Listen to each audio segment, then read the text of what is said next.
Welcome to Grampys Lionel Trains. On the workbench, we have a 464 operating lumber mill. We've got the power on, and the vibrating motor is buzzing, but the conveyor belt isn't moving.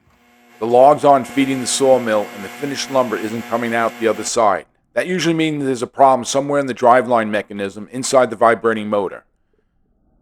These post-war lumber mills use a very unusual vibrating motor design. Instead of normal electric motor turning gears, this one uses a vibrating armature, a loaded spring driveline, and a pulley system that advances a tiny amount every time the pulse of the current.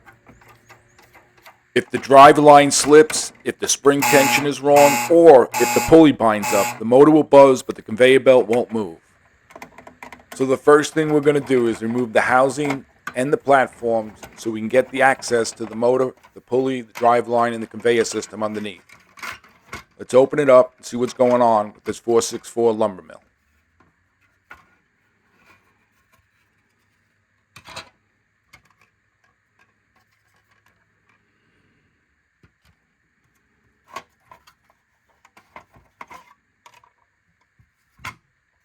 And there's our problem. We can see the driveline string has completely come off the pulley wheel. At this point, rather than slipping the string back on, I'm going to go ahead and completely disassemble the mechanism and service the entire drive system while we have it apart.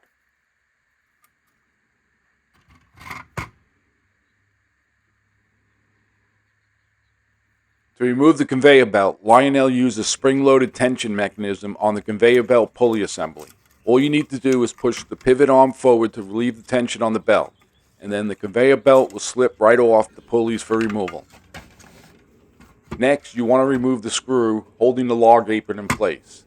That gives us enough clearance to slide the conveyor belt off the opposite pulley and completely remove the conveyor assembly from the lumber mill.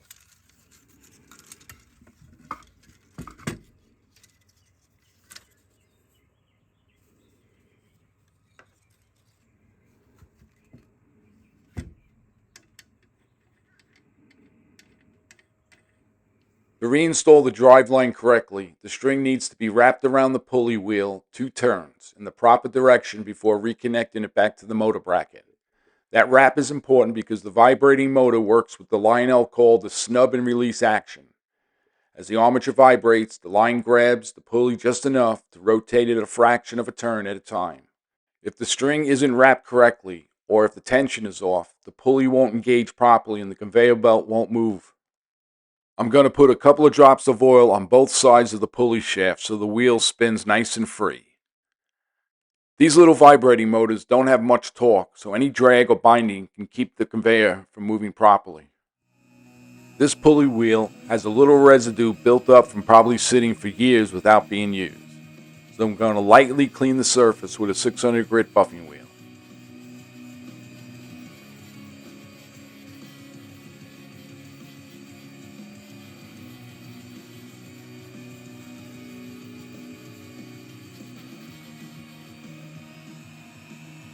After that, I'll put a couple of drops of oil on both sides of the shaft so the pulley spins free as a bird on a sunny day. To reinstall the conveyor belt, you want to start with the motor side first.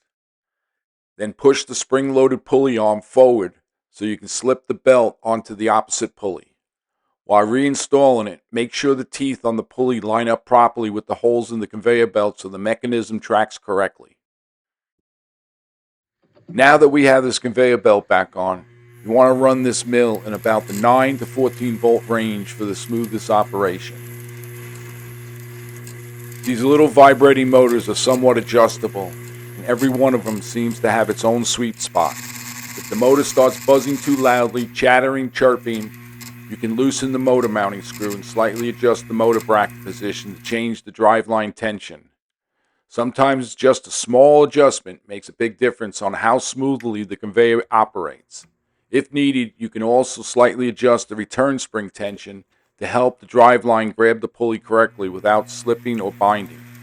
The goal is to get the conveyor belt running smooth and steady without the motor sounding like a nest of angry bees under the lumber mill.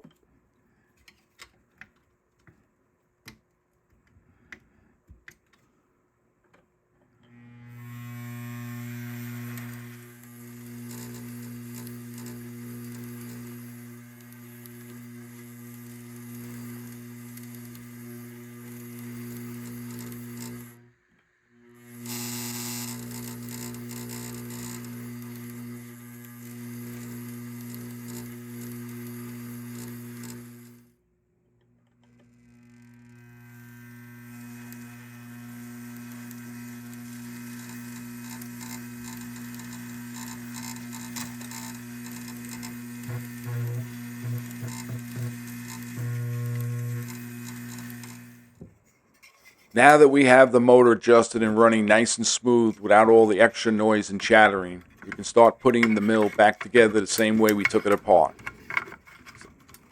We'll start with the log apron, followed by the main housing, and then reinstall the two side sections.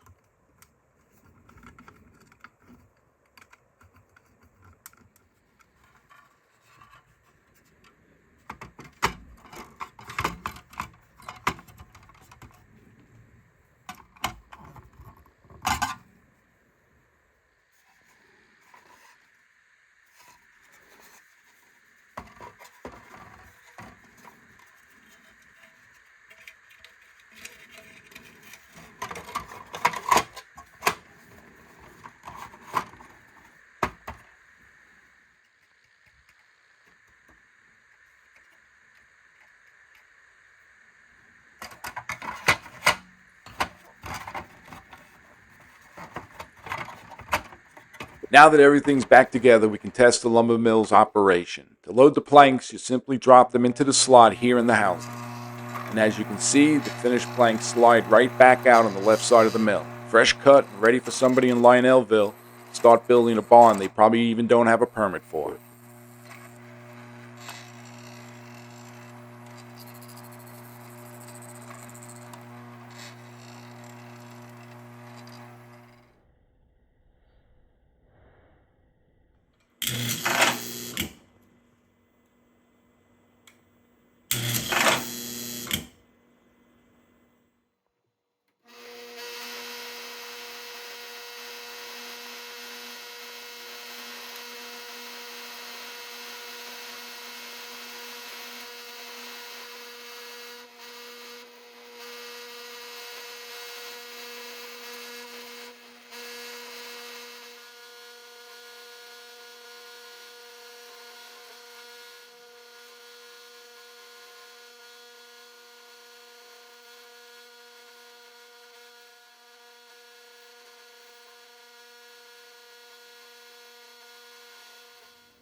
I hope you enjoyed this video and it helped you out. If so, please like, subscribe, and leave a comment. And don't forget to turn on your notifications so you won't miss another upcoming video here at Grampys Lionel Trains.